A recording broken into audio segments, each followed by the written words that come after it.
Lactate threshold. What is it? Let's go next. Let's go next.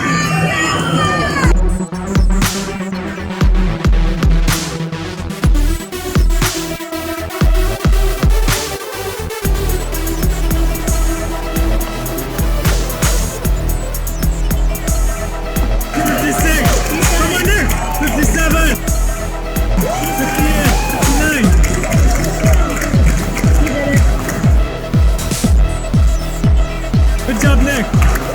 Wow.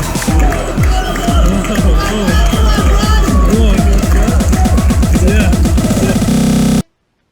So, I've recently ran a new 5K PR of 14 minutes and 2 seconds. That sounds pretty fast, right? And what may be astonishing about this PR is I ran that time off of my marathon base building training. And in that training period this fall, if you follow me on Strava, I was doing anywhere from 8 to 10 to 15 miles of tempo running or threshold running. It's also called anaerobic threshold because that is the point where there is not a steady state of lactic acid being controlled.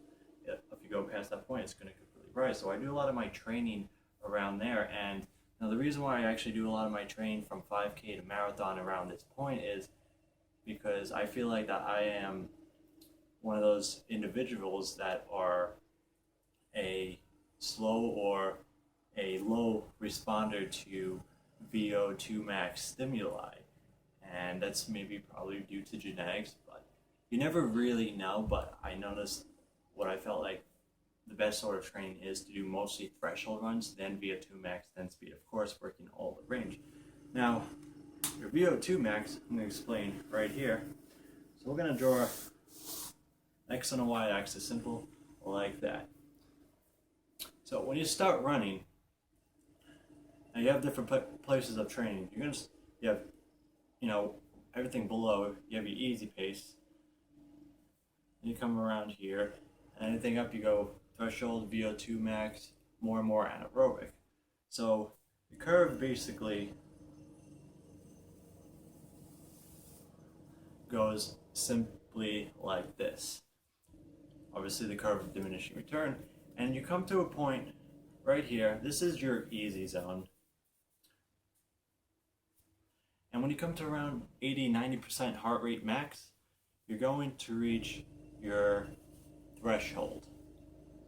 And this is the training part where most aerobic benefit is achieved. So when you want to raise your threshold,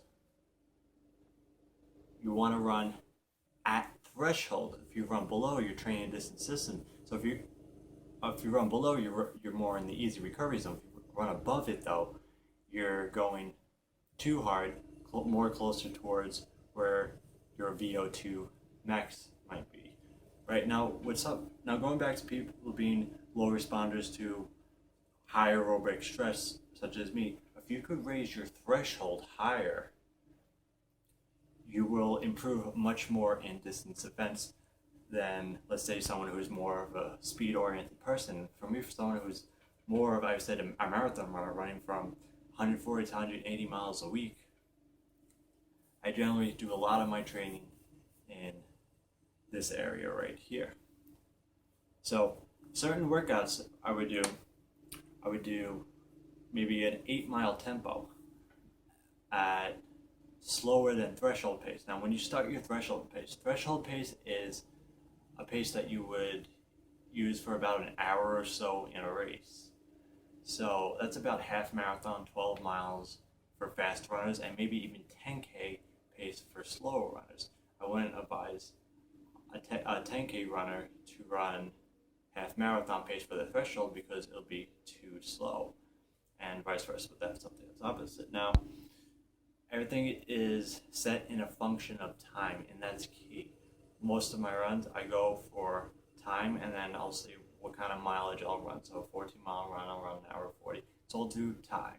Going back to best aerobic benefits you get from an easy run between an hour and 20, an hour and 40 minutes of running in a single run. You'll maximize that. But now into threshold, you want at least a 20-minute, or for me, about 4 miles of threshold running at, I would say, around half marathon pace. Now, when you go above that, when you get to longer tempos, such like an 8-mile tempo or 10-mile tempo, you're naturally going to have to go a little bit slower, because you don't want to do 8 to 10 miles at half marathon race pace, or you don't want to do 50 minutes of threshold running at 1 hour race pace, whatever that distance range may be for you, 15K, 10K, whatever. You don't, if you do that, then you're really going to overstress the system. And when you overstress the system, it's hard to recover from it. But then you're also could for some people, you could be more prone to injury that way. And if you overstress the system, you won't have that consistency. For me, it's a little different. I really could push the systems, and I like to train on the higher end of the threshold sometimes. But starting from a 20-minute threshold, let's say that is half marathon race pace, right? But when you go to a 25-minute threshold, you're going to add 4 seconds per mile slower after that. So if it's 5-minute pace for 20 minutes, then it's 5:04 pace for a 25-minute pace. And then you add 2 minutes above each set of 5 minutes, I would say. So a 30-minute tempo would be 5:06 pace, and then a 35-minute tempo would be like 5:08 pace. And you add 2 seconds per mile for every, let's say, 5 minutes, I would say. And therefore, when you get to around an 8-mile tempo, 9-mile tempo, or like a 45-minute tempo, or say, now you're really going marathon pace. And the way I feel it feels about the same breathing aerobically at 4 miles as the 8 miles. It's just at a slower pace. If you're planning to go into 8 miles, you'll start off a little bit slower, and the first 4 miles will be a lot easier than just a 4-mile tempo. Now, when I also do training runs from, let's say, 5K and 10K, I do things maybe a little different. I would do, like this winter, I would do 5K's worth of tempo running for a 5K race, or 10K's worth of tempo running for a 10K's worth of race. Because the way I look at it, when you're racing a 5K or a 10K, you don't stop, right? So if you want to do a tempo run, it's more, I feel like it's more specific to the race, even though it's slower than race pace. So my PR is a 14:02 5K. So I would do like a 15-minute tempo run, or a 14:40 5K tempo pace run, whether I do it in a small road race just for the fun of it, because honestly I hate doing workouts. I just kind of go into like smaller races, maybe win some money and have fun with it. Or I would do like a 3-mile cut down tempo, so that the last mile is actually not tempo but at VO2 max. So I'll do something like 5 minutes, 4:50, and then 4:35, hard last mile. But it's kind of strange the way I think of it, but it teaches you to run fast when you're tired. So it teaches you to close. So basically you got 2 miles of tempo, 1 mile of VO2 max. So in a funny sense with that is, it's really a mixed workout, and it does working great. A 6-mile tempo could be a 6-mile cut down tempo, where I'm starting at 5:15, 5:20 pace, like marathon pace though, and then just cutting down last mile like 4:40 or something like that, to mimic like a 10K race, but a lot slower than obviously a 10K race pace. You don't want to do 10K race pace in a certain amount of time. So going back to the curve, so here's death, here's the easy zone, and now this is your threshold. Now some people could benefit by running a little bit below the threshold line, and that's more like marathon pace. But the benefit is having a lower stress but a longer period of time, and that gets you more ready for bigger races like 15K, half marathon, 50K, and ultras. I would say for a lot of ultra marathon runners, you want to get a lot of tempo running in, because at that pace, 100 miles at a much slow pace, you could be able to run faster, because it's just going to feel a lot slower. If you're doing a 50-mile race and your 5K PR is 15 minutes, that's 450 per mile, and you do a lot of tempo running around like 530 per mile, or so and so, then a 50-mile race pace you could be doing at 630 per mile, and that's a really good 50-mile. That's a little different talk for ultra marathoners, but you got to run fast to run long, but you also got to run long to run fast. My training is going to be obviously in the easy zone, but most of the quality stuff is going to be in the threshold zone.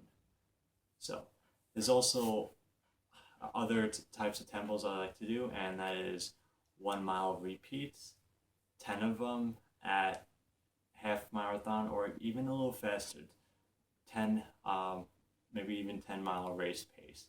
When you set a race pace distance, make sure you do a workout on your, not your predicted race pace, but your actual race pace, taking it from past races and stuff. So with my 14:02 5K, I can say that's about like an hour 4 pace for a half marathon. So I would do 10 by mile threshold at 4:55 pace. Now that's different than a 10-mile straight tempo. That'll be more like 5:20 pace, because you'll have to count for slowing down, each mile as it goes further, because when you run for that long divide, it's going to start slowly breaking down, and it's not going to be at threshold. You're going to stretch yourself too much. But with cruise intervals, you could run that threshold pace and do more volume of it. And that's a key thing in learning to run fast for a half marathon and marathon, because it really stresses you to run faster. And when you want, so simple as it is, when you want to run race pace, don't go faster than race pace in a workout. So that's to say, if your half marathon PR is an hour and 10, and that's around 5:20s per mile or so, you want to do your tempos at 5:20s, no faster, because if you're going faster, you're overstretching the system and you're not actually working the threshold. You may be up here, but that's not threshold. And if you're working threshold, you're just producing more lactic acid than you probably can efficiently clear. You want to be at that line, not above it, and not really below it. But I would say below it for longer periods of time is more beneficial than short times above it. Definitely when you're trying to build that aerobic profile. Now, what may vary in tempo runs, the pace may vary on obviously the surface that you're running on, whether you're running hills or on a track. Now, I equate my 14:02 5K PR to be an hour for a half marathon, or around that tempo pace, to be in the 450s, but that's on a track. Now, if I was running on a road, it's going to be somewhat slower. And if there's hills on the road, then it's going to be even slower. So I'm really a fan of doing my tempos on hilly roads at a consistent effort to actually not only work the aerobic system, but the legs too. Building strength in the legs, running 5-10 pace as opposed to sub 5-minute pace on a track. Because yes, track is one thing, and I am training for track races too, but you want to work different muscles in your body as well. If you're always running on the track, you really want to change it up, because you may find that running on a road, even though it's fairly flat with some hills, your tempo pace is going to be a lot slower. And when you build up the strength that your tempo pace on a flat road is about the same on the track, then you could say, okay, my 14:05 5K, I could run an hour 4 flat, hour 4:10 half marathon on road now. So when I look for my half marathon pace, and I'm going to be running a half marathon, the USA half marathon championships in Ohio, April 30th. And I'm going to look at that race now. The way my tempos are going on the road for, let's say, a 4-mile tempo, 20-minute tempo, I feel like now I could average around 5 minutes a mile or just under. So if I could break an hour 5 on the road, that'd be great. If I was on the track, I'd go a lot faster, but of course, half marathons on road. You don't want to run a half marathon on a track. So track times will differ from road times, and some people are actually even better at running on roads than on a track. I happen to be more of a track guy, and I'm just recently started running road races, and I find them more enjoyable, but I don't really hit PRs on the road. I go to the track to get my PRs down. So in the end, to wrap it up, just to show you, I've hit every PR this winter, this indoor season, from a mile all the way to a marathon, just by doing mostly tempo runs and small amounts of VO2 max, more towards the end of the season when you want to peak comes in the VO2 max, and a little bit of speed, 200 reps in 29 seconds. After I go through all these training blocks and all these videos, I'll show you a training program that I have followed for this winter, kind of mileage that I ran, and what you look to that. But simple as it is, build the aerobic profile. Most of us are low responders to VO2 max, so if you could raise that threshold, get it close to the VO2 max, you may find yourself running only a 420 mile, which is my mile PR, but then 2 miles in under 850. Well, that's what my 3K equivalent is. I ran 817. It's like 424 twice, and then my 5K PR is 429 per mile. Somehow I can't break 420. Somehow my, speed endurance is one thing, but that high intensity, my body, even since I was a kid, never really had that. So I think about raising my threshold close, as high as it could go. And when it gets closer to your VO2 max, your VO2 max may even raise by itself just by doing threshold runs too, because it's going to get really close. And then when you put in the VO2 max, then you open that gap even a little more, and you can always keep, you always got to work on VO2 max too, nudge it up a little bit, with hard workabouts. But sometimes I would go into like really hard workouts really to force it up, because sometimes you got to push your weaknesses, but you got to do most of your strengths. And that's why I run a lot of miles and a lot of tempos. So you get those things really close together. So this says that, according to me, my physiological body, I could run maybe 28:40 or so for a 10K on a track. That's 4:38 pace. And these are all track times. And then the road's going to be a little bit slower, but that'll be pretty good. Someone else who's not, a really VO2 max kind of person is the Japanese runner Yuki Kawauchi. His 5K is like 2 seconds faster than mine. He's just sub 14, but his marathon is 2:08. That's obviously somebody who favors more of the longer distance events. But I'm going to wrap it up right there. And if you have any questions, post it below.